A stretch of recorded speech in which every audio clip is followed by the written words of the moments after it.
Hello and welcome back to Disco Elysium, welcome back to Revachol, welcome back to the Mañana district, and welcome back to, I think we're in the port. So, last time we jumped over a wall, we recovered this coat, which we've been trying to recover for a while, and we had to put a lot of points into savoir-faire. Because we kept failing the jump, and it almost killed us. But wait, there's more. Yeah, it's now day 2, so we need to find Morel, the cryptozoologist. We spoke to Lena, the cryptozoologist's wife, and found out that he is on the other side of the broken water lock. So that is something we need to keep an eye on until it's repaired. So far we have Superstar Cop is 5, Sorry Cop is 2, Boring Cop is 1. Oh wow, okay, that's a new stat. Communist 4, Fascist 2, Ultra-Liberal 6. The more ultra-liberal items that we choose in dialogue, the more money we get. And Moralist is 3. Good Cop, Bad Cop is ticked up to 7. Honor is 2, and then everything else is about the same. But wait, there's more? Yes, there is more, because last time we spoke to Lena and we got the Koldamama Dakwa thought to put in the thought cabinet. That still has 6 hours and 28 minutes remaining, but wait, there's even more, yes, because it's only 8:58 on day 2. So, why don't we go and have a look around here? We went in this room last time. Let's just have a look. White pine trees are painted on the screen covering. Looks like a forest under snow. Okay, if we hold tab, things get highlighted. Oh, interesting. Oh, wait a second. That's the door. Ooh. I wonder where that goes. So it looks like we wouldn't need to jump over that building again.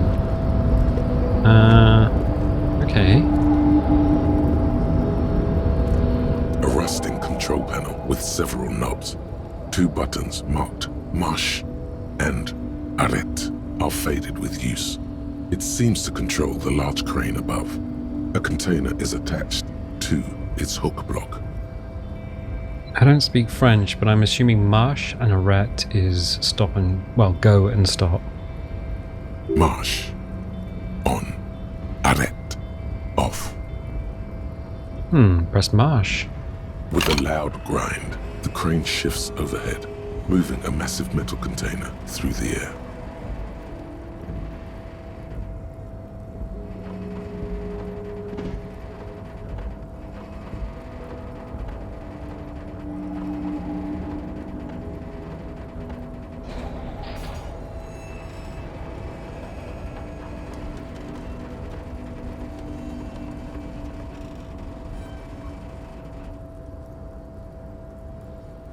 With a surprisingly quiet thunk, the crane places the container down. This crane was built with a purpose, which has now been fulfilled. To move this container. What's inside the container? Who can say? All you know is, it's special. I can't see how that was worth the wreckers, except for seeing the crane in action, which I admit was satisfying. Press arrête. The crane does not return to its original position. It does not move at all. Okay, the whole purpose of the panel was to move the container. Okay. Can we get up here? What is this thing that's highlighted in yellow? Ooh, $1.41. Excellent.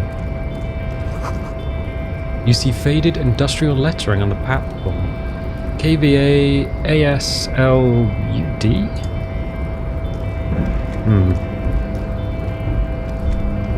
Before you stands a cargo container, just one of many in the yard. Lieutenant, I think there's something special about this container. You do? Because I don't. What? Why not? There are 1 million containers here. Why are you fixating on this one? Maybe there's contraband in there. There may very well be, but we are not here to look for that. We are not here to interact with containers. We are here to talk to the Union, right? Knock on the door. No reply.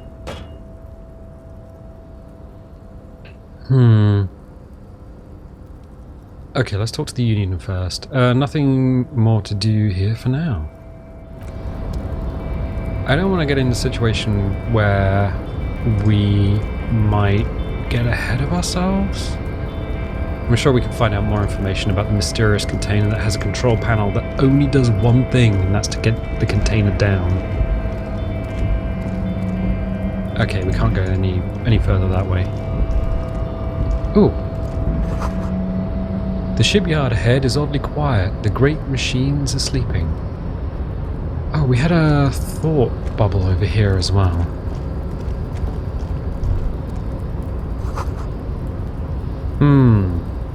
Kvalsund means whale fjord in Arden. Ah. Ooh, money. $1.10. Excellent. The speaker tower is silent. There is no work to organize in the yard below.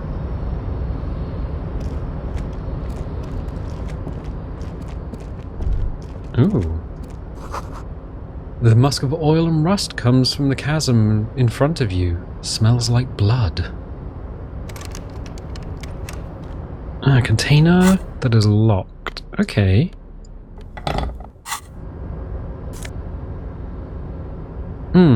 Found Ultra Series gloves, +1 half-light. Oh, okay. Yes, because Kuno wants to sell us some pants, and we need to buy some shoes? I think that's like the sports set. But in order to get speakers, we need to buy the shoes first. I think that's the way it works. So we do have a bunch of things. We also have some other things here. We have a handwritten note from the fridge. Okay. So various bits and pieces. What else is here? Oh, more money. $1.10. Excellent. Industrial sized thermos. Smells like burnt coffee. Oh. The banner sags under the weight of rain and snow. White waves on red. Container, container, I'll turn you nice and red. Container, container, put the logos on. The lyrics to this container song are being made up as he goes along. The accent is so thick, it's impossible not to notice he's Ubi, from the vanishing peninsula of Ubisund on Muindi. Container, container, used to be Wild Pines. Container, container, now belongs to Evrart. The tiny man is so engaged in his work, he doesn't notice you. Hi. Evrart, Evrart, Evrart, he looks after everyone. Huh? Well, hey there. How can I help you, mister? The look in his deep blue eyes is as sincere as you've ever seen. Kind of makes you feel like an arsehole for no apparent reason. I see you are not a union man, mister. Did you get lost? You're not one of them scabs, are you? A shadow passes over his kind face. No, of course not. I mean, I don't personally mind. Folks is just folks, you know, and folks gotta eat. He doesn't seem to be waiting for you to answer. Just some of the other guys don't look too kindly on the scabbing kind, if you know what I mean, mister. You're Ubi, right? Oh yes, born and raised in Ariash, mister. Mum had to leave my dad after he got a bit violent. Took us here to the new world. I was about 10 then, too old to lose my accent then.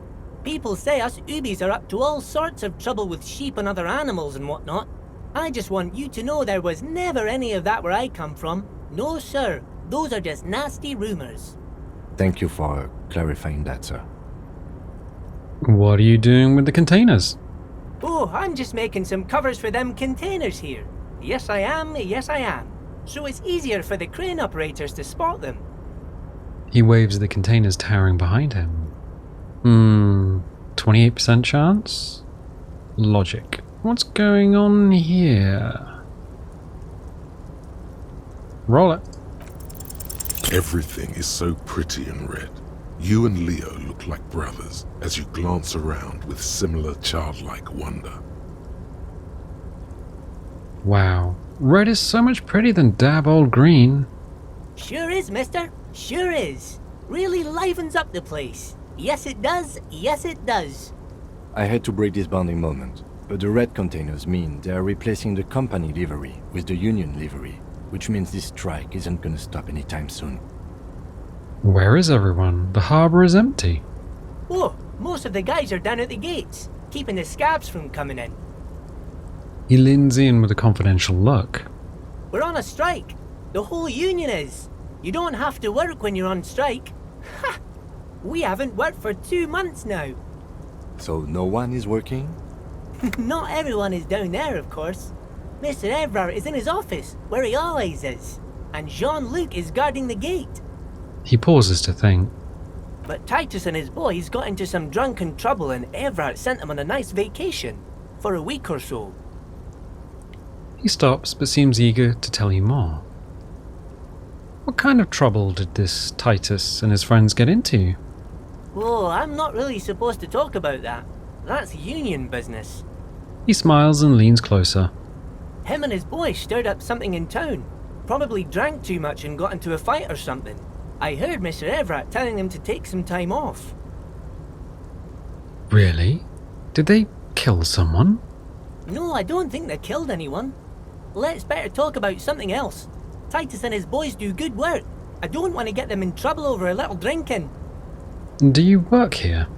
Yes, yes. Everybody needs a job, and this is mine. I'm Leonard, by the way. Leonard Bellick. But everyone calls me Leo. The little man raises his hand in a welcoming gesture. I'm like Mr. Everart's right-hand man when Mr. Edgar is out of town.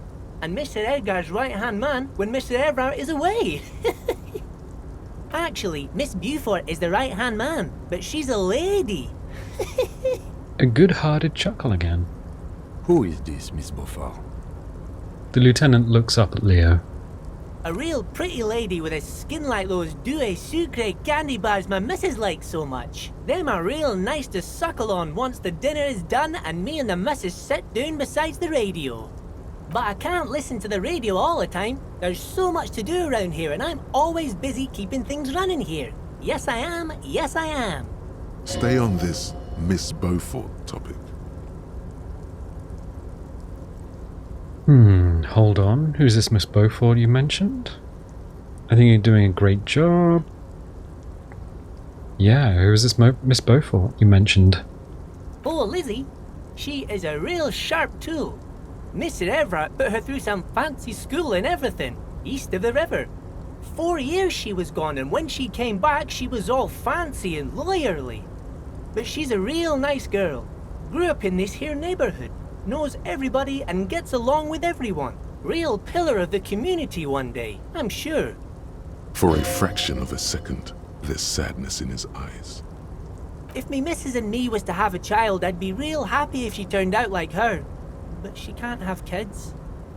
Dr. Lemaitre said so, and she knows about such things. Been a doctor for almost 50 years she has. He sighs and falls silent, watching you meekly with his blue eyes. I think you're doing a great job around here, Leo.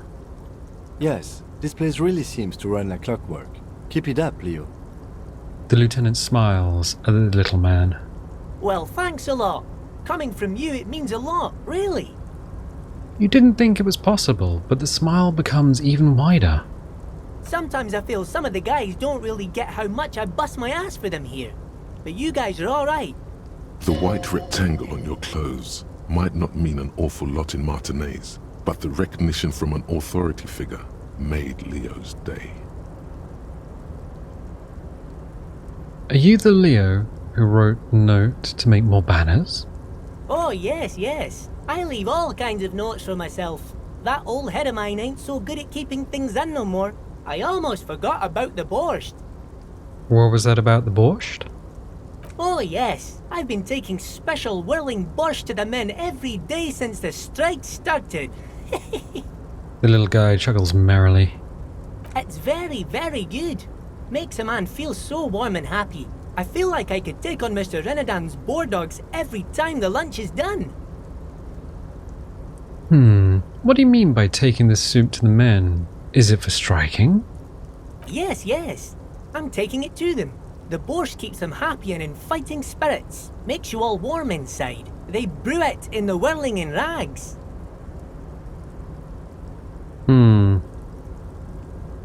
Hold up. Who makes it at the whirling? Oh, the whirling's cook. He makes it.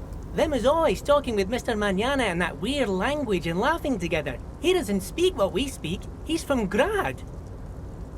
Something is off about this borscht. I'm gonna look into it. Oh, sure, mister. Sure.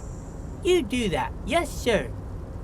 He didn't actually understand what you meant, and now he's just nodding along. What's in the container over there? Point to the container suspended from the crane arm. Oh, that one. That should be empty as far as I know. Lots of containers here have nothing in them. They're just waiting to be loaded up. Okay, interesting. Okay. I'm looking for the leader of the Dock Workers Union. Oh, you want Mr. Evrart then? He's an awfully nice fellow, he is. Him and his brother are both nice fellows. They've lived their entire lives in this here neighbourhood. He coughs, then continues immediately. Guys like Mr. Evrart and Mr. Edgar, his brother, are real good guys. Made Martinez what it is today. Mr. Evrart and Mr. Edgar and I went to the same school we did when we were boys. Easy now, Leo. I just want to know where I can find this man. Oh, Mr. Evrart is where he always is. In his office, of course. He points to the 2 joint containers on your right. Okay, I'm off. Bye-bye now. He returns to his work. Interesting. The container has nothing in it. The container has a control panel that only operates the container. Curious. Very curious. Oh, cups. With $1. Okay, excellent.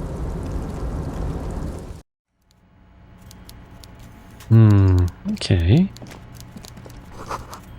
The coffee in the giant thermoses is still lukewarm.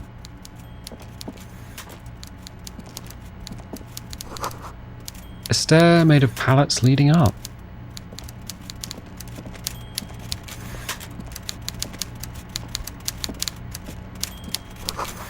A taxidermy fish that tells time. Okay. Before you is a walrus of a man seated behind a large desk. He looks up from his work, not the least bit surprised to see you. With great effort, he straightens himself up in his chair, yet says nothing. He simply stares at you. Are you in charge of the dock workers? Welcome, Mr. Dubois, Mr. Kitsuragi. It's good of you two to stop by. Please, have a seat. He gestures to a tiny chair opposite his giant desk. Dubois. Well, that's Kim Kitsuragi, and we've been referred to as Harry. So we Harry Dubois? I'm Evrart Clare, head of the Debarders Union here in Martinez. The man relaxes into his chair and continues. I'd offer you my hand, but unfortunately my health prevents me from getting up. You understand? He looks extremely comfortable. The tiny folding chair, on the other hand, looks like a torture device. You go ahead, detective. The lieutenant nods at you, then the chair. Whatever he has in store for you, it can't be good, he thinks. I'll do my best. Forget about that. What's with this Dubois stuff? You're getting some seriously bad vibes from that name. Take a seat. Excellent, Mr. Dubois. I can see that you're a reasonable man, and reasonable men can be of great use to one another. Damn, this chair is uncomfortable. Remain serious. So tell me, How can the head of the Debarders Union help a representative of the Revachol Citizens Militia today? The chair you're sitting on has got to be the most uncomfortable chair in the world. It's violating your backside. Oh, by the way, I heard you got a rather rude reception from a certain Lawrence Gart. Some people have no manners, it pains me to say. This should take care of that nonsense. He points to a giant novelty check on his desk. It's absolutely comically huge. It should be sufficient to cover your expenses for a few days and patch over your differences with a cafeteria manager. Go ahead, take it. He points at it again. Wow, that's 25 real.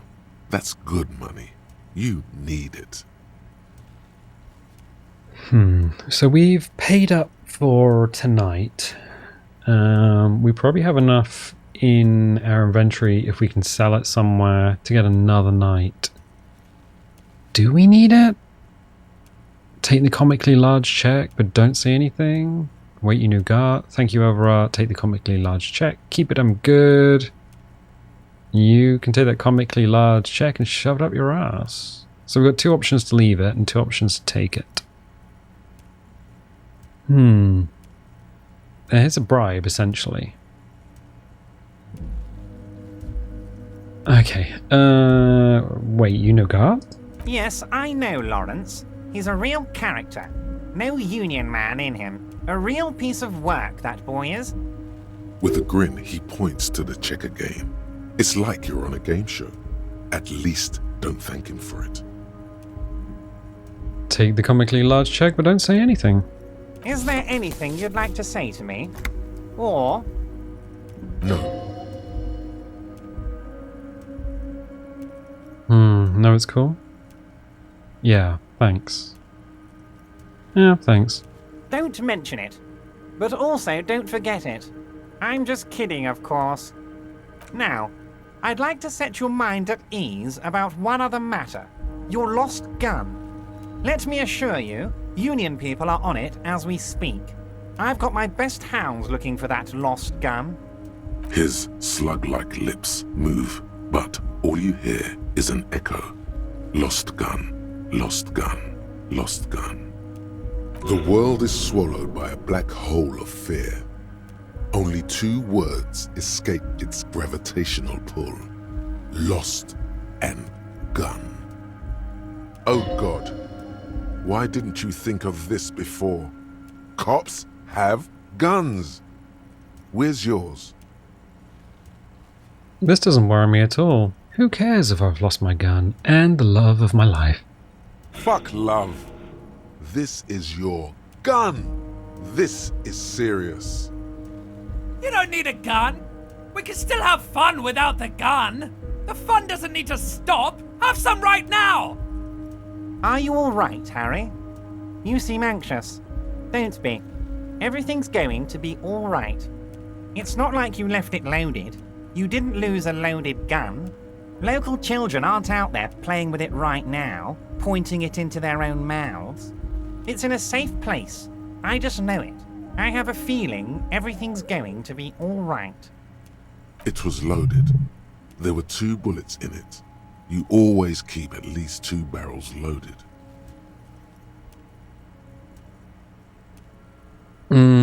Composure 4. Very low. -1 took the novelty check. -1, the gun was a surprise. -2, the chair is literally killing us. It's a red check. No way. That's... yeah. Don't panic. Kim? Kim? Turn to Kim. Officer, we will deal with this later. We don't need Mr. Clare's help with this. I wouldn't be so sure about that. We gotta roll it. Roll it. God, you're sweating. Your knee is jerking. You're about to cry, aren't you? You're about to cry because you lost your gun and those children are gonna shoot themselves with it. So what? Men can cry too. You want to cry? God, you're weak. Whatever you do, don't cry. He'll think you're disgusting. Mr. Dubois, You don't look so good. What is this Mr. Dubois he keeps repeating? What is he trying to pull here? You need to cool the fuck down. Chill. We need to heal our morale. Mr. Dubois! Mr. Dubois! Harry!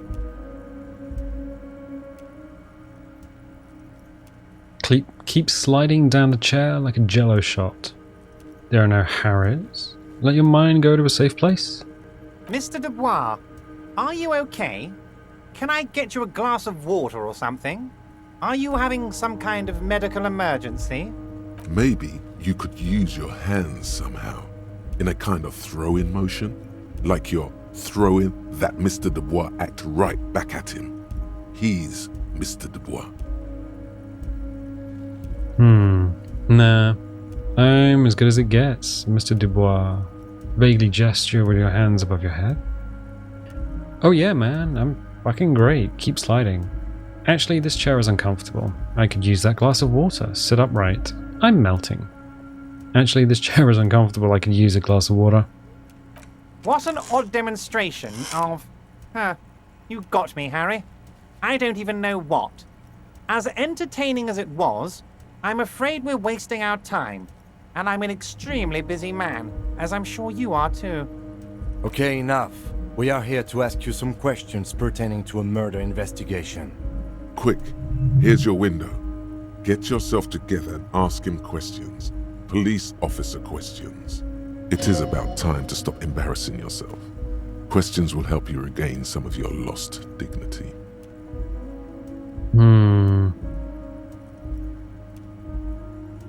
I want to talk about the hanging. Oh, of course. That's your main thing here. That's why you're in Martinez.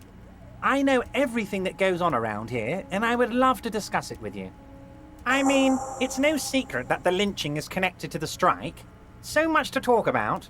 Honestly, it's been weighing on me so heavily. I understand you need to interview me. Ooh, secret task completed. Say nothing. But there's a thing that's been keeping me up at night. I want to talk about the hanging. I mean, if we could just calmly talk, exchange information, we could blow this thing wide open. Yes, that sounds good. Let's do that. But I can't think straight with this thing weighing on me. You're police officers, aren't you? I have a crazy idea.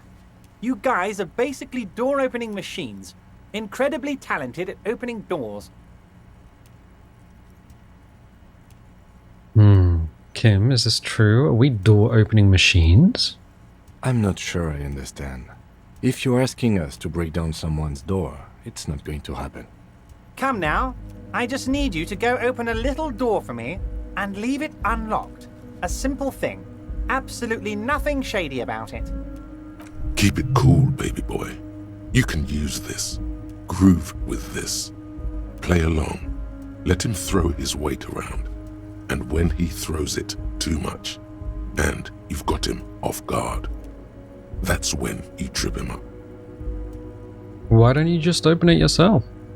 Harry, I'm a very busy man, and more importantly, I don't have that extraordinary physique you do. You look like you could run around all day. You want to send someone a message that the police are working for you. I repeat, I'm a very, very busy man, Mr. Kitsuragi, and therefore I must occasionally enlist outside help. So what will it be, Harry? Whose door is it? Oh, no one's. It's just a weasel. A weasel lives there.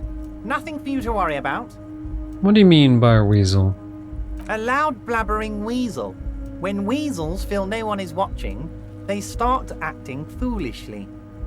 He removes his glasses and rubs his nose. Just go there, unlock the door, and leave it open. It's been such a burden on me, Harry. I just want this to be over so I can discuss business with you. Evrart's portrait has one of his eyes off to one side. Is that Evrart or is that his brother? Because Joyce Messier said there were two, and the guy outside said there were two brothers as well, and they alternated who leads the union, so that they forever lead the union together. Damn it, fine, I'll look into it. I'm not going to push him. Damn it, fine, I'll look into it. We need to talk about that murder, accept the task. Fantastic, my friend. Just let me know when it's done and we can take our friendship to the next level. He flicks his fingers. You can get the key from Mañana. He's down by the gates. Mañana's like a free agent in the Union. Special operations. Hardened socialist. A real free thinker too. He'll tell you precisely where the door is. One last thing, Harry. Just open the door. You don't need to go in or anything. I just want that weasel to come home and see the unlocked door.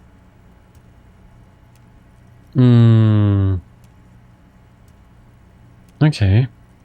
I met Joyce, the company representative. Oh, that's very nice. I haven't gotten around to her yet. I'm very, very busy, you see. I hope you're getting along. One thing I want to make very clear, Harry, is that this is not some kind of union versus corporation situation. Everyone is just pals here. Just pals? Yes, we're all trying to do what's best for Martinez. Don't feel like you shouldn't work with her just because you and I are such good friends. I'm not a jealous guy. Joyce said the previous union leader vanished under suspicious circumstances. Vanished? Harry, the woman left her casserole in the oven and couldn't make it here in time for the voting. Oh, did I leave my casserole on? Better go home and check. The election can wait. When she got back, the whole thing was over. Wait, there was no mention of a casserole from Joyce. Funny, Joyce didn't mention any casserole. Harry. Do not fixate on this little matter. Maybe it was a rabbit stew, or a hairdryer, or an iron. The point is, her heart wasn't in it. Mine was. That much is true. His heart truly is in it. Though you wouldn't think so by looking at him. If it's spilled blood you're looking for, then there certainly isn't any in his expression or demeanor now. What happened to the previous negotiator, Mr. Goumont? What do you mean, Harry? Nothing. I let him go. He made concessions for the company in previous negotiations. Why would you let an ally like that go? He's an old man, Harry. I wanted him to spend more time with his family. God knows how long he's got left. You called him a midget? Harry! I have little people in my organization. I would never call someone a midget. What is this? Honestly, I'm beginning to think you're a midget, Harry. I'm only kidding, Harry. You're not a midget. No one is. We're pals. Evrart, Joyce seems to think the union is lowballing her. Yes. Low balling, of course. This isn't a casino, Harry. Real people, real livelihoods are at stake here. But everything's a casino for those rich types. His expression makes it clear. This is childish and irresponsible behavior. Why haven't you let her in to see you? If she actually wants to see me, she will find a way. Any good negotiator would. And I just don't have anything to discuss with a bad negotiator. It's a fortress. He knows she can't get in here. He doesn't want to see her. It's as simple as that. Of course, Harry. Let me just assure you one more time. It's perfectly okay to share anything we discuss here with this Joyce. This is a completely transparent organization. I have no interest in what she is doing, but I myself have nothing to hide. Your business is your business, and I respect your privacy. Just remember, none of this is secret. Tell her about all of it. My brother's picture, my singing swordfish clock. Tell her how overweight I am and how I'm helping you find your lost gun. Tell her about everything. Evrart doesn't mind. It is rather interesting to tell people things about each other, isn't it? It was nice telling him about her right now. Aren't you going to ask me how I got in? Harry, honestly, I'm just relieved you didn't get a hernia. A man your age...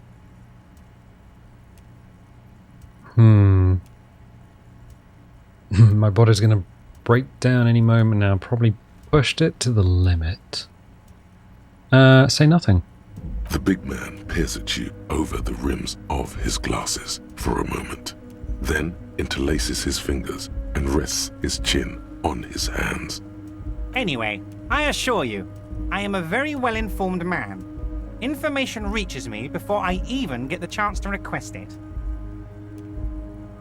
I'm looking into your shady brew. I don't know what that means, Harry. Shady brew? There are so many moving parts in my operation, I can't keep track of them all. You know what? Don't even tell me. Whatever it is, do it. Surprise me. Just one thing. If you can, make it even shadier. He sincerely has no idea what you were talking about, and he doesn't care either. I wonder if that's to do with the borscht. I've just finished investigating the local drug trade. You've got a lot of spirit clearing up the drug problem alongside this murder. I'll talk to the mayor and see if I can get you the key to the city, Harry. Now, let's talk real business. Not even a speck of anger in his voice. That's that then.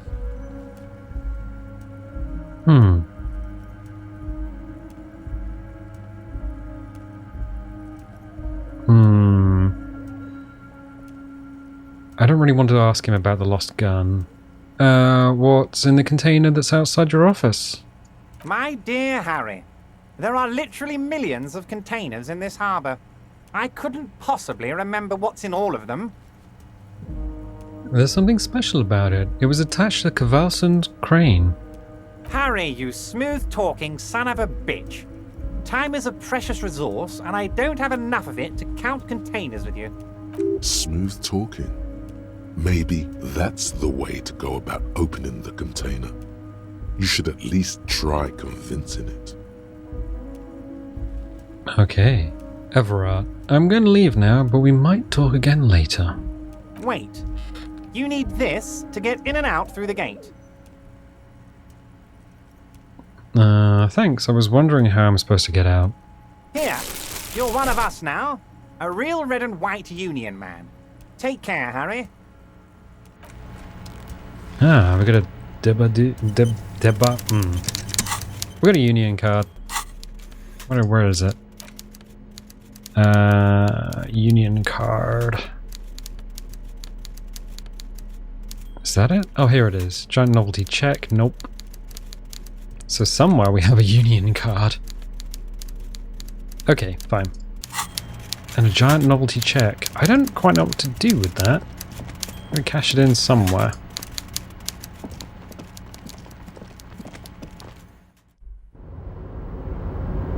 I mean, I wonder if Kim's gonna get upset if we keep taking bribes, but then we're not getting paid.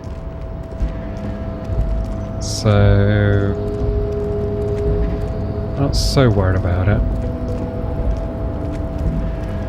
I'm gonna leave the container for now. I'll leave it for now. Maybe that will reveal more about itself later on. So where do we go from here? Wait. Oh, there's no other way of getting... Okay, there's no other way around, I don't think. So we'll go back through the door.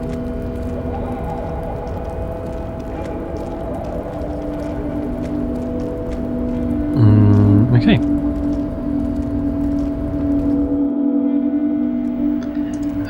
There's nothing in here. There was something in there? The file cabinet stands steady as ever.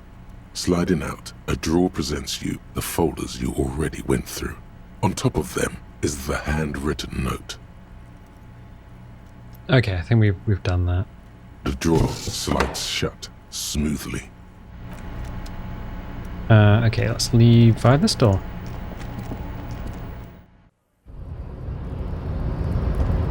Ooh. Notice. In case of a strike, press button behind guard. Oh. I suppose that opens that door? Measurehead is a powerful man.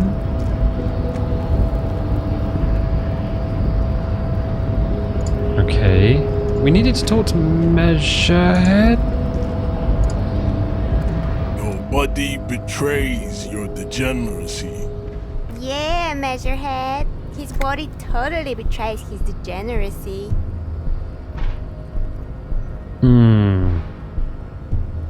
My body is unimportant. I'm with the police and I have police business with you. That is precisely the negligence that has led you to succumb to Al Ghul. His face distorts in disgust, as if he were smelling a dead rat. You reek of it. An invisible sword of Al Ghul emerges from your throat. You cannot see it, but others can. It is making the woman in my company sick. Smell your breath. Kim, is it really so bad? It's not good. Oh, Kim. It's like a rat crawled into your stomach, got drunk and drowned. You're right, I'm an alcoholic. Now, I need you to cooperate with me. No, you don't. You need to get another drink. Occidental Haplogroup B4 is done giving orders around here. The influence of the ham sandwich race is waning.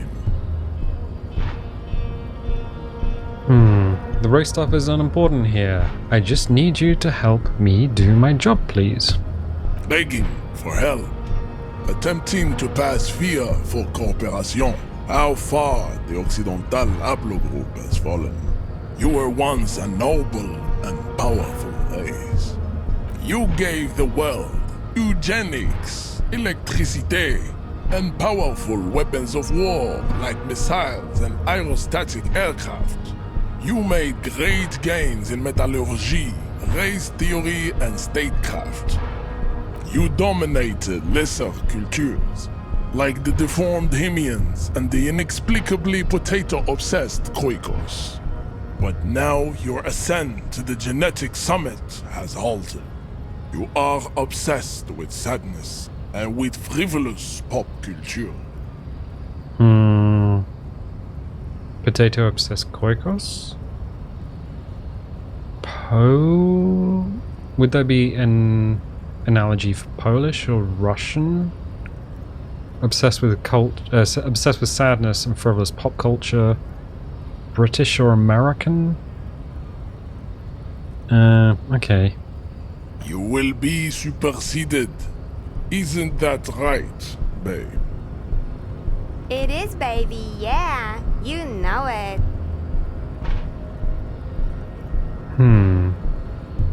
The situation is serious. Your people have probably killed a man. Enough with this begging. You should leave the stage of history with dignity by inviting the other races to a great world war. Bring your troops to the Simonine Islands and to Boogie Street and we will pulverize you. When you are gone, we will build a museum for you. The walls will be lined with bottles of Al Ghul, your beloved beverage. Inside, we will store the odes to homosexuality you call art, and your microcephalic skulls. Al Ghul. Alcohol, probably.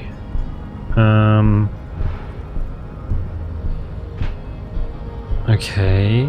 Do you know anything about this mug? Subscribe to his advanced race theory. Oh. Why are you not with the Hardy Boys? I am not the first line of defense. I am the last. In addition, these so-called Hardy Boys are an effeminate clique of bodybuilders. Their company is spiritually degrading. But you're all part of the union. The Hardy manlets are on the pay of the company. I answer to the union alone. And I do this out of race heroism. Finance is an alien concept to the Simonese. Oh, I don't think we're supposed to talk to I think it was Mañana? Now leave me be. I must luxuriate in the company of my woman. Okay, let's leave. Yeah, let's leave that dude.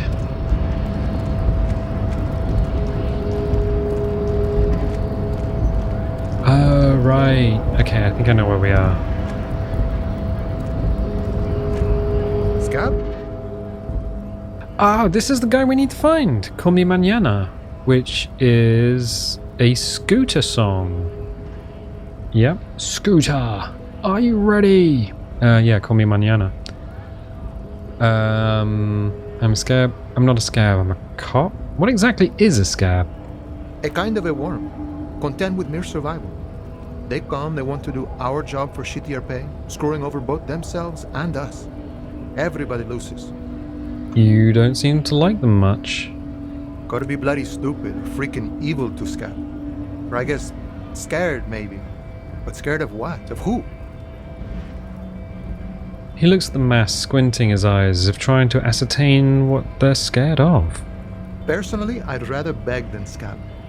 If the gentleman shouting on the street came begging, maybe they'd have gotten something. A scab is... So when there is a strike, an organised strike by a union, a scab is somebody who doesn't strike, doesn't abide by the rules of the strike, or comes in from elsewhere and will do the job while the strike is going on, but for less money. So it disrupts the union's ability to strike, and I don't think unions exist in the USA in the same way that they exist in Europe. Unions in Europe fight for workers' rights. So if a business does something and says, look, we're just going to pay you less because we just want to pay you less for the same amount of work, a union might organize everyone to go on strike. In America, I think you can just fire people on the spot. In Europe, you have to give them notice and then pay, and then it's a lot more complicated, but it's a lot safer to be a worker in Europe than it is to be in North America. And that's why they don't like scabs. I think. I'm not sure. I've never been to the United States. Nod. Have you tried talking to them? We've explained the matters, but they don't listen. This lot would be reasonable and go home if the big guy wasn't riling them up all the time. I'm not a scab, I'm a cop. I was just messing with you. No one's ever seen a cop scab. Imagine, you cops going on a strike, but then another cop comes in and says, let us cop for less money. He chuckles and realizes. Speaking of, what brings the RCM here? To the wild north? Come to see the strife? Evrart said you have a key to a door. A key, huh? What door is this key supposed to open? He said it belonged to a weasel. Oh, say no more. I got you. He taps the side of his nose with a little wink. I got that key right here. And let me tell you, it's mighty good of you to help us out during the strike. Working class solidarity, as they say. I heard something about a weasel, and it didn't sound like a local polar weasel, if you know what I mean. Wink. I'm not opening this door for myself, I'm opening it for all working men. Well, that'd be the communist answer. I'm not really doing this for political reasons. I saw an opportunity and I took it. I'm a hustle grinder. Yeah, I saw an opportunity and I took it. I'm not so sure about the hustle grind, but you know, it doesn't matter. It's a good thing you're doing. Thanks. Wow, that was the ultra-liberal answer and it got us $1. What you're looking for is a basement door behind the greenhouse. That's behind the whirling in rags. That's all I know. Our organization is what you call compartmentalized. Means we keep out of each other's business. Okay, but where did you get the key from? The janitor gave it to me. Nice fella. We talked about life and things that really, truly matter. His gaze wanders off into the distance. None of this mess we're in. This jiving and juggling. What's it for? To feed our children, I guess. Anything else I should know about this task? This weasel person? When he'll be home? I'm more of a philosophical dock worker. I like to talk about the big picture stuff. Who I am, who you are, what we are fighting for. The man takes a big sip from his flask. Who he is and what they're fighting for? This is interesting. Why are you striking? We're negotiating our share. Your share? Aye. He seems pleased with himself. Wait, so not wages or pensions or... This stuff, they already covered.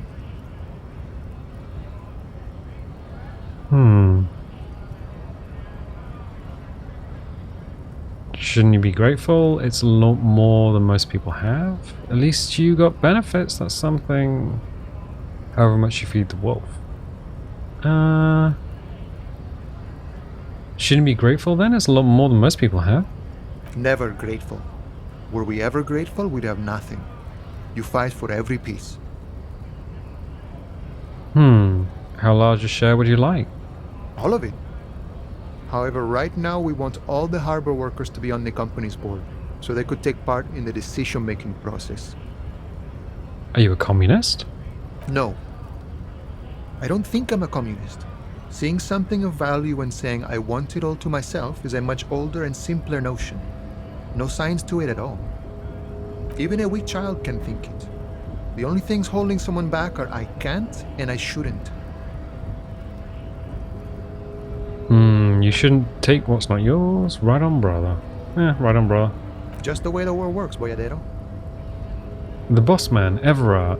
What can you tell me about him? I think it's best you make up your own mind now that you've met him. In my eyes, he is a capable organizer and a decent businessman. What does bossing the union in... Wow. What does bossing the union in... What? What does bossing the union entail anyway? I guess you kind of get to be the village chief. He oversees the harbor, makes deals with the owners or other relevant parties, watches out for his own. By that, you mean corruption? By heavens, why would he not be corrupt? We live in a harsh and disordered world, see? And in this world, the old man is corrupt for our benefit, and we know it. Appreciate it even. He is, personally, not too lavish. That desk seemed lavish to me. He is reasonably lavish, sure. That's his prerogative. It's not like you want a saintly demeanor on a corrupt motherfucker. That would be a manipulative illusion. Besides, there are no non-corrupt systems in the world anyway, and moralism is the most corrupt of them all. You seem to have spent a lot of time thinking about the political situation. Sure, I've had the necessary free time. Fortunately, there's always time. The look in his brown eyes conjures up an understanding. For him, having command of his time is the most important thing. It all comes together now. The way he speaks about scabs, his general attitude. He's a follower of a 500-year-old Franco-Nigerian Boyadero code, itself an appropriation of Vespertine cool. That of a noble peasant or a traveling herdsman. True to yourself, independent in your actions, loyal to your friends. Maybe I am a boyadero? It doesn't sound that cool. Sounds antiquated, obsolete, passé. It's not disco. The man sits on the railing, his hands reaching far and wide. Yet it feels as if he could, effortlessly, go even wider, if need be, an endless torrent of time. Hey, you're the man in boots at the gates. Kuno said you know about the armor? The little boy had it good on his promise. His promise? To get me into trouble. To sick the pigs on me, pardon the choice of words, not mine. What happened? I was asked to look into that armor situation. Official union probe, you know. Track it down, see who took it. Did you? At first I thought, why not? Maybe the pieces can feed the strike. Buy us a few more days under the sun, you know? So I went to this boy. He said he'll make me his prison bitch. He's got eyes everywhere, the cop's in his pocket, and he's the king of Jamrock. Serves me right for doing menial footwork. I dropped that probe right then and there, and it still got me into trouble. One bad move is all it takes. The probe into the armor, what did you learn? I learned that people don't want to talk to a drunk union man about some armor. What else? Not much. Technical stuff mostly. That was the interesting part. What sort of technical stuff? I did some research into this armadura. Let's say I have friends at the library. I didn't get into the material science, just how it comes off. How does it come off? In parts. 4 in total. The helmet was the first to go. The kid says he tore it off and kicked it into the sea. I believe him. The boots were still on the guy last I saw. Too hard to remove. So, as I count, there are 2 parts missing. The gauntlets and the cuirass. This is where I left off. Too much hassle. More like a job for some militia. Hold up, 4 pieces? Helmet, cuirass, gauntlets, boots. What about the leggings? Oh, they're just gone. They don't exist anymore, if they ever did at all. Forget about them. I did. I'm ambitious. I'm gonna find all of it. All the pieces. I'm gonna find 1 piece of it. 1 is enough. I'm ambitious. I'm gonna find all the pieces. All of it? There are junior officers out there, eager to prove themselves.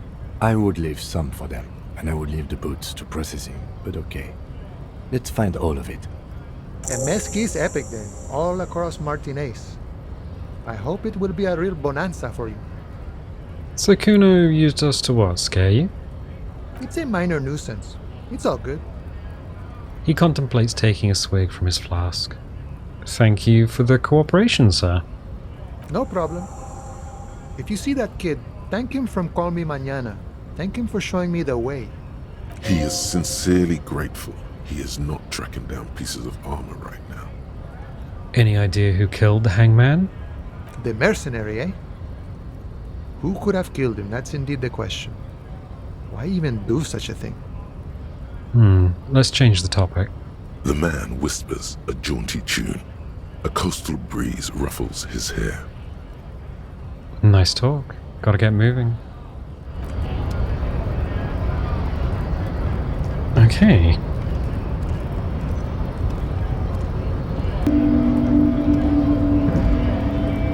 Okay. What else do we have here? It says GRIH. The Greater Rubber Shoal Industrial Harbour.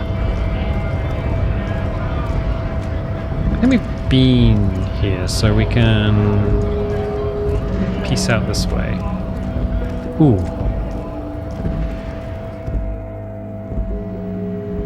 Okay, can we make any money? The tear machine stands in the corner. A sign says, 1 bottle equals 10 cents. Insert your bottle. Your bottles clunk into the machine, and the money appears with a satisfying jingle. You're a richer man now. 50 cents. Can we do anything with a check? Welcome to Frit. Feel free to look around or something. Everything is out on the shelves. What's that magazine she's reading?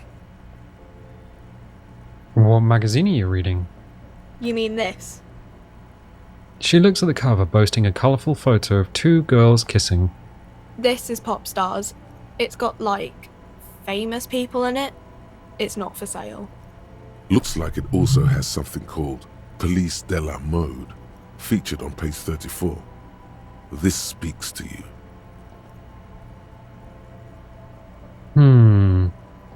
Forget about all that. What is this fashion police feature? Point to the cover. Stupid famous people. I approve of this. Very futuristic. Tap on the girls kissing. Forget all of that. What's this fashion police feature? It's where they rate different outfits famous people wear. It's kind of funny. They're kind of mean. It's about who's the most stylish.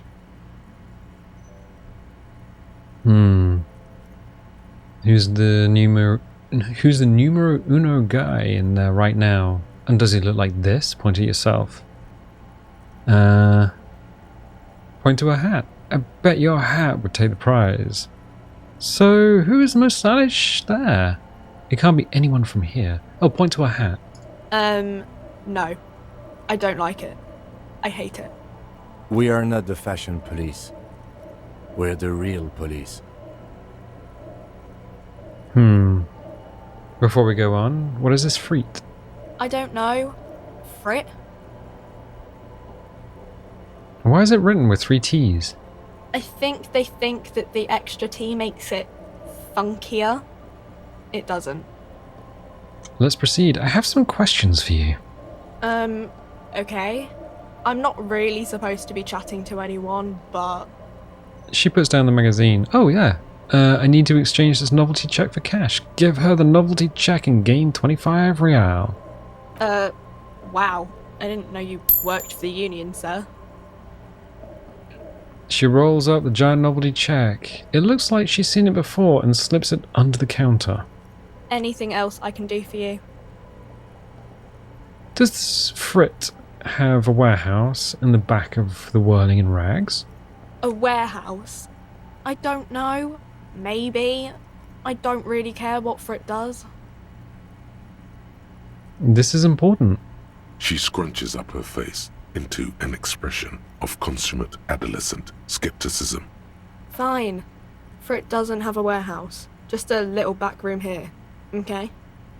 She turns back to her magazine without waiting for you to respond. Can you tell me anything about the dead body? I don't really know anything. I mean, I know it's there, but I haven't seen it, so... How long has it been there? I don't know, really long. What do you think happened? I don't know. No need to worry. It's just standard procedure for us to ask around. If you hear anything, let us know, okay? Okay. She scratches her nose. Thank you for your help. Uh-huh. And leave. Alright, we're gonna need some medical stuff. A small cabinet on the wall is filled with various medicine bottles, nasal sprays, and blister packs. They all bear the Saint-Baptiste Pharmaceutics logo. Right. Dramine? Okay, here. I hope Saint Baptiste makes you feel better or something. And Hypnogamma. Okay, here. I hope Saint Baptiste makes you feel better or something. And leave.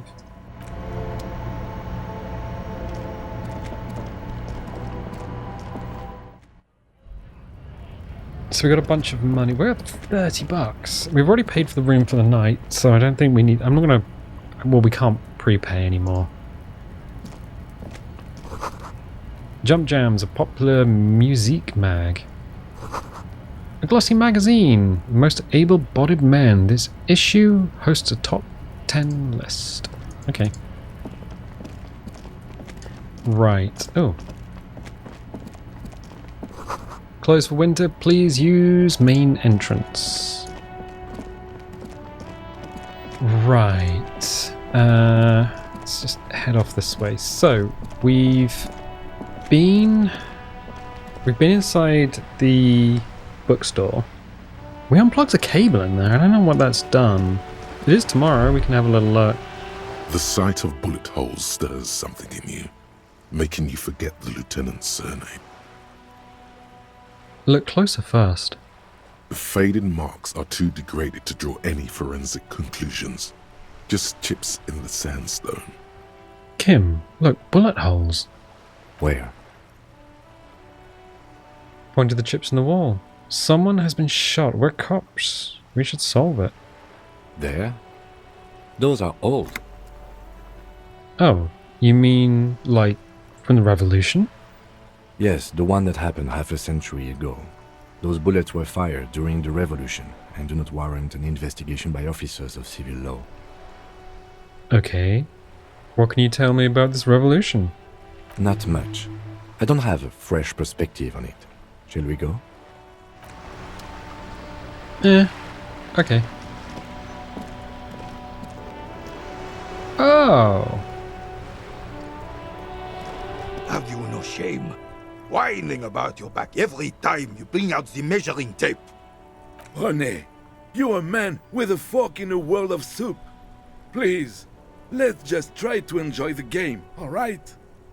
The other one is eating a big sandwich. I'm trying to, but you keep breaking my concentration. You're old. I can see that. We're both old. Now stop grabbing your ass like it's a girl. These manly men are playing balls. This is a ball game. Grab a ball and play it. Don't ask questions. Shoot first. Ask questions never. Alright, I got this. Ball time? Shouldn't I ask what game it is first? No, you got this. There's the ball. You're the game. Act without hesitation. Don't get involved in the game? Better observe them first? I'll leave it to you. Better observe them first. See? Your munching and complaining have ruined my concentration. The man throws a metal ball towards a smaller wooden ball in the sand, missing it by a meter. Could the objective of the game be to throw the metal ball so it lands by the wooden ball? Ah, mon Dieu. The pain in my back is unbearable. I can't even say if it's in my back or hip anymore. Feels like it's in both. He tries to measure the throw. I hope you pass out from it, you goddamn jellyfish. Men like you are the reason this nation is sinking. Standing tall and proud, he looks at his partner with disgust. Shush. Ignore them. They don't know what they're doing. They're old. You are letting down yourself and the team. Get in the damn game already. Wait, what team? Doesn't matter what team. Pick a team. Any team. The blue team. You're letting them down. Get in the game and throw the goddamn ball. Why are you being so mean to me? Eyes on the ball, Dinky Winky. Oh wow, that's less than it was before? Was it 83% originally? A moment of your time, fellows. Sure, officer. I am René Arnaud, and my specially abled partner here is Gaston Martin. How can we help you? René, I found your guard booth. Yes, the Debardeurs Union pays me to stand vigil during the night. Not out of any political allegiance, mind you. I'm an old man. Don't sleep more than a few hours every night anyway, and money is tight. He adds with a slight sigh. He feels like he has to justify himself for some reason. You must have seen something on the night of the murder. Your booth looks right into the yard. Yes, it does. Unfortunately, I wasn't working that night. Been on a 2-week leave since last Monday. Hold on. Why are you on leave? It's a private matter. Nothing to do with your investigation. You see, officer, René is the kind of man would rather die than admit he needs medical assistance or, God forbid, sick it. A real man's man is just gonna ride it out.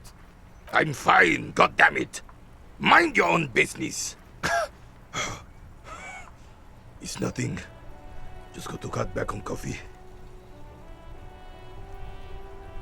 Sounds like your boy's gonna have a heart attack. So who was working your shift that night? No one. The bus has been unmanned since last Monday. There's no other guard. It's just me. No one has been guarding the container yard since last Monday. Yes. It's not actually an issue. I mean... Look, officer.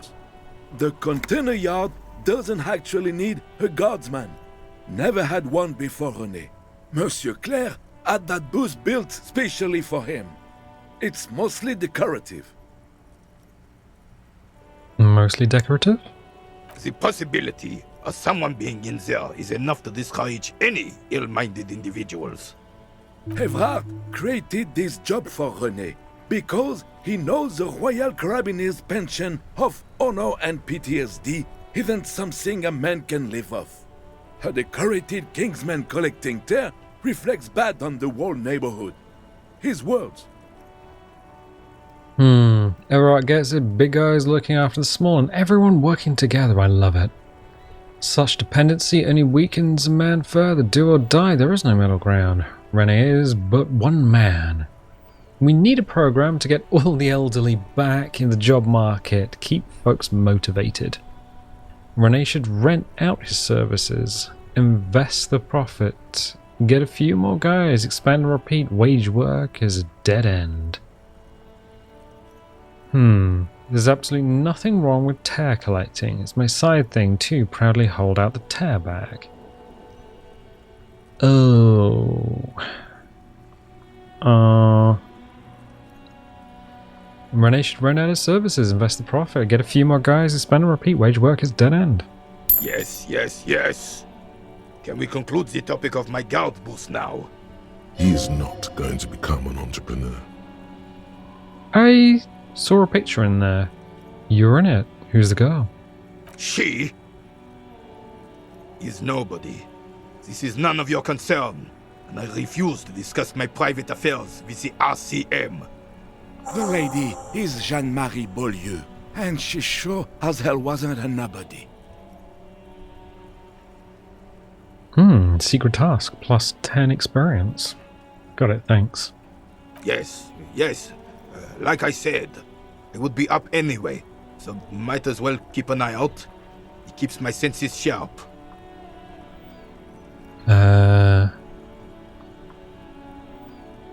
Do you know anything about the man hanged in the backyard of the Whirling in Rags?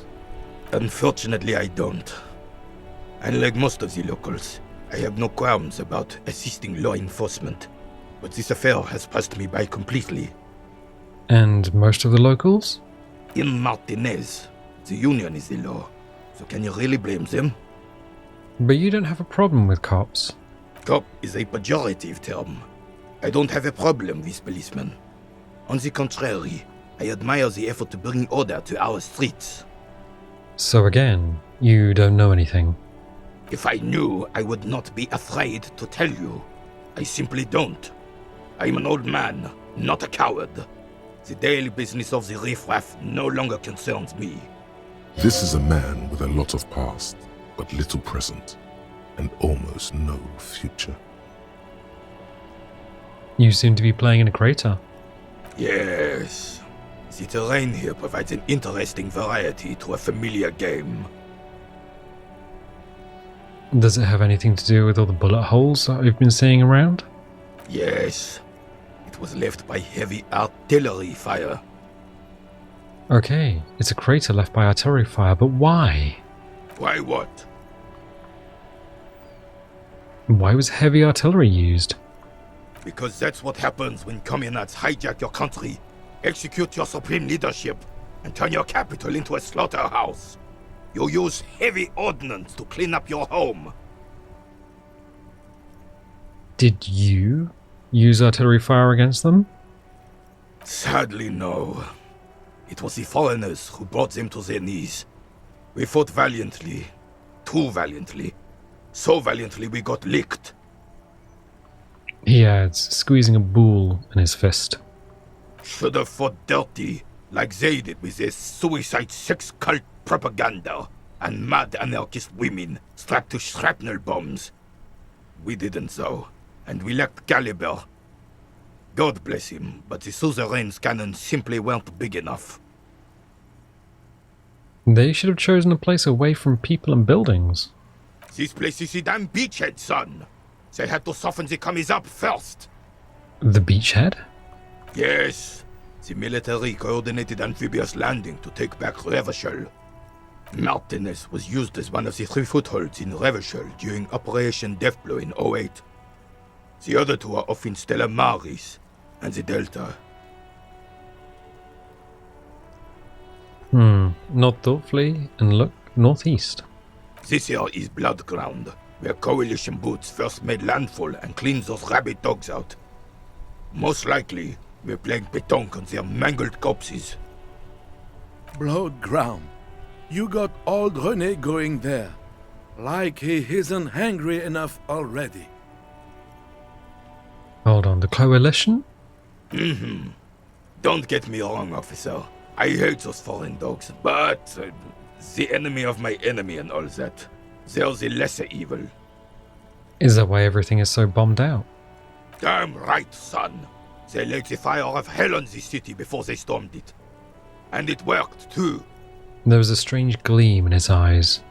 The rest of the city got cleaned up, but Martinez they keep as a monument. And now the Union Socialists are practically running the place. Well, it's your own damn fault. You, we, the coalition, Revachol, whoever you want to blame, never finished the job. Officially, the party never surrendered.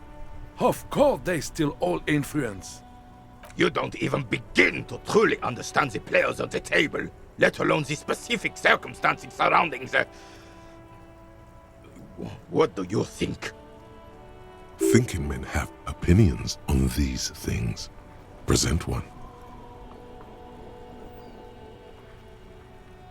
Okay, that's how it should be. Soft socialists paving the way for the hard working class to take over. Foreign powers cleaned up our mess, and now they should rule us. Shake your head in shame. The coalition seems quite capable, actually. Communists just don't understand how money works. Nothing. I don't think I just do. Okay. So...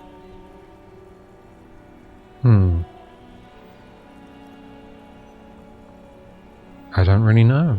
I think soft socialists paving the way for hardworking would be the ultra-liberal option.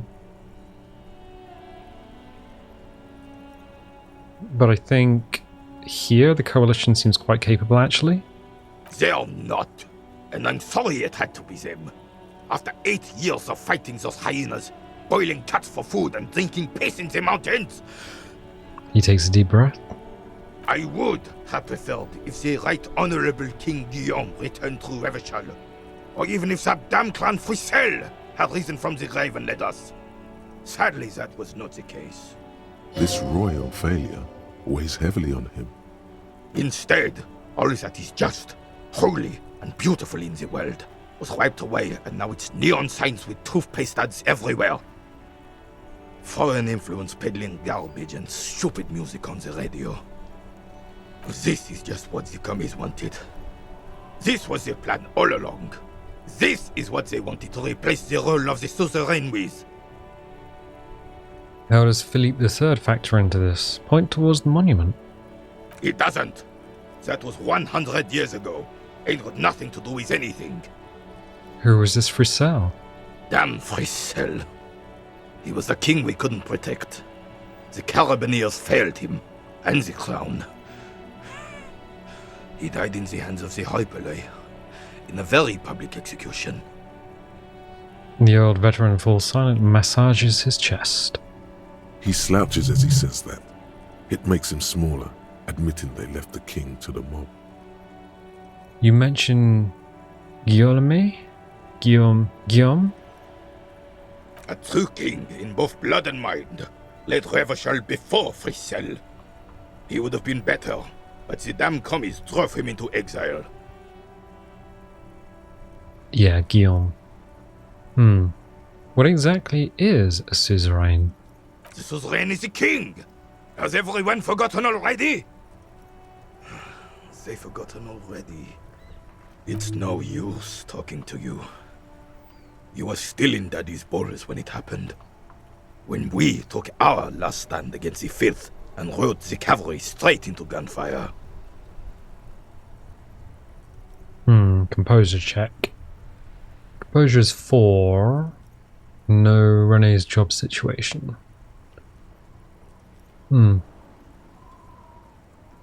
Oh, is there anything you can tell me about this rifle? Hold out the antique firearm. It's a Belle McGrave.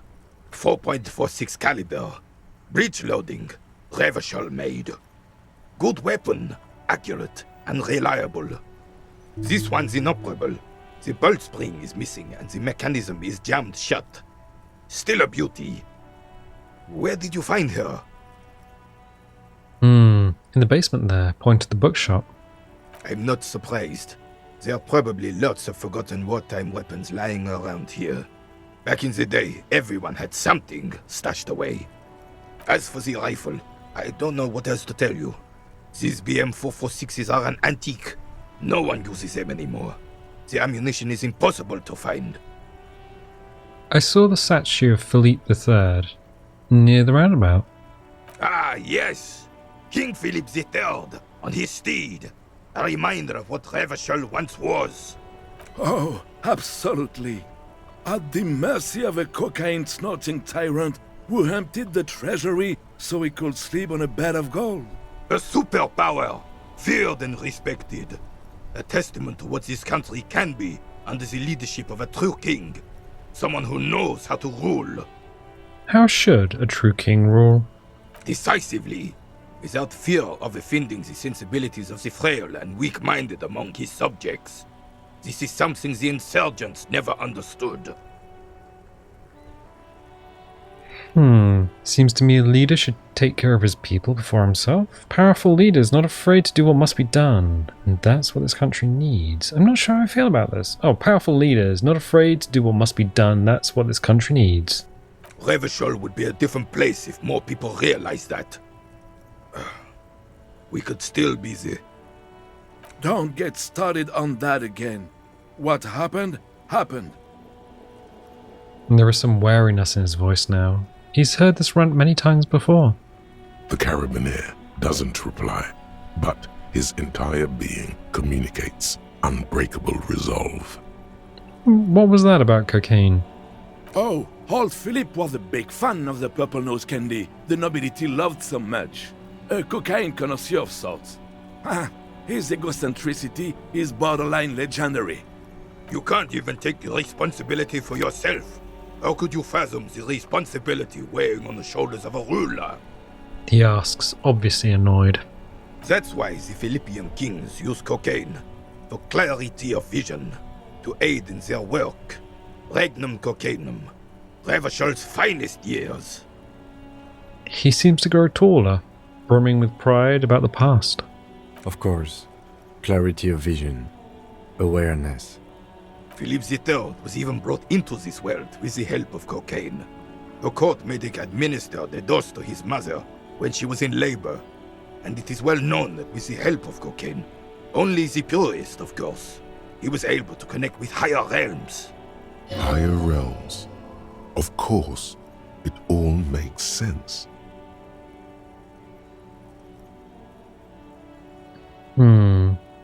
Seems like irresponsible behavior for a monarch. Drug users shouldn't even operate heavy machinery, much less rule countries. What was that about higher realms? Sounds interesting. It's really not. Please, do spare us the cocaine fairy tales. Yes, indeed. We're not here to investigate the drug trade of centuries past. Let's talk about something else. Right. Is a white check, we might retry it. That's composure. Alright, thank you for your time. What's this? We're getting reports of normal, reasonable, temperate political opinions somewhere in Martinez.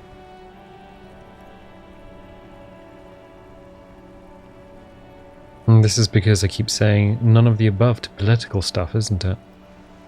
That's me, Mr. Reasonable. Someone's going to keep it sane around here. You must be mistaken. I'm a real radical. That's me, Mr. Reasonable. Someone's going to keep it sane around here. The air suddenly feels calmer, more transparent in a strangely tender way. Perhaps it's the hangover. Perhaps it's a temporary surge of serotonin. But something tells you it's time to become a citizen of the Kingdom of Conscience. First, where is the Kingdom of Conscience? It is not a place. It is a moment in time that can only arise in the right circumstances.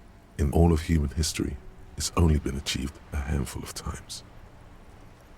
How do you bring about those circumstances? Incrementally.